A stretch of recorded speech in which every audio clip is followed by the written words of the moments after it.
So moving on, we finally have our flagship monster of the series, the mascot of the series, the King of the Skies, Rathalos equipment, and ooh, this right off the bat is some massive S tier equipment. Doesn't matter, male, female, gunner, doesn't matter. This armor always looks amazing. It's got a great color scheme, it has a badass presence, and it typically comes with really good skills. Depending on the game, it will differentiate a bit, maybe like some sharpness or some fire attack increase, but typically you're gonna get an attack boost from this armor set, which is always nice.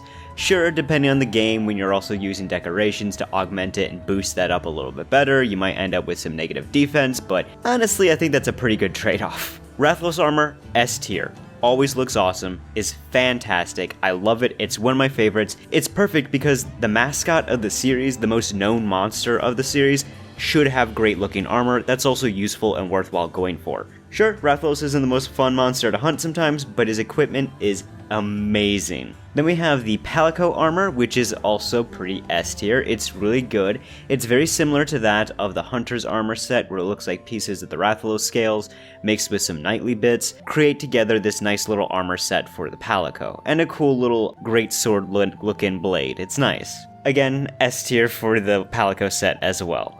Rathalos equipment is just so fantastic. So now time for the weapons, and there's quite a bit of variety with these weapons, and the best part of the weapons is that I would say they all look really good. They all have this great presence to them that's very reflective of Rathalos and how badass it is, and it being this fiery master of the skies. All of it really looks good, with really the weakest being the bow. It's pretty much just like that of the Rathian bow, just a palette swap, and the bow doesn't look that amazing to begin with. The longsword is also kind of an iffy area for me as well, since Rathians and Rathalos look very similar, and I liked in 3U where it looked more like a combination of Rathalos and Rathian equipment. But things like the dual blades, where it is a combination of Rathalos and Rathian equipment, is a lot better. I just don't know where to quite pair those. Everything else is quite great looking. It's very iconic as well. When you look at these weapons, you know it's Rathalos. There's some nice standouts. The hammer looks good. The lance looks good. Even the gun lance is pretty nice. But of my personal favorites, we have the switch axe, which I'm not usually that big of a fan of switch axes. I think they look okay or pretty decent most of the time. This one, however, is one of those few that I think looks really great in both its axe and blade mode, especially its blade mode. Then you have its charge blade, the axe line, my go-to fire charge blade. It's so badass. It just has this great presence. I love that the sword glows. A lot of these bladed weapons have that kind of like glowing, molten look to their blade, and it's awesome. Another thing I really like about the axe line is that the shield looks like a fierce face of a Rathalos. That's so cool. And lastly, we have my absolute number one favorite Rathalos weapon and favorite fire-based sword and shield, the Jin.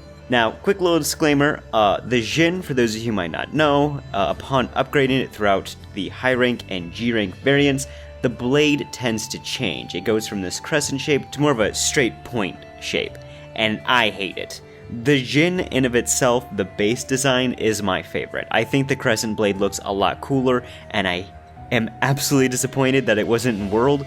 We'll get to World and my disappointment with a lot of weapons later, but right now we're focusing on a lot of the good weapons, so speaking of World, I do want to mention that they did kind of give us an insect glaive for Rathalos in that game.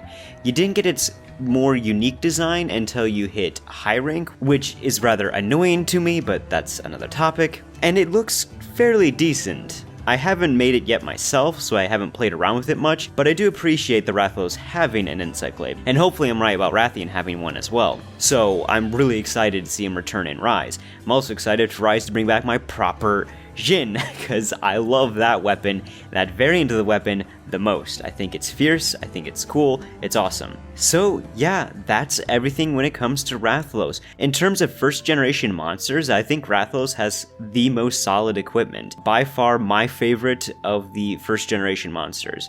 When it comes to armor and weapons, I think it has a fantastic armor set that's always of value and worth going for, and a vast majority of its weapons always look really good, and when they come up with designs for weapons it didn't have before or newer weapons, they do a really good job of it, typically. So Rathalos equipment is amazing. It's so great, and by far the best equipment we've looked at in this series so far. join me next time where we'll be taking a look at some other returning monsters that will be showing up in Rise. There's been quite a few announced, so if you guys want to voice which ones you want to see me talk about next, such as Tigrex, Zinogre, Nargacuga, Lagombi, or Kezu, let me know.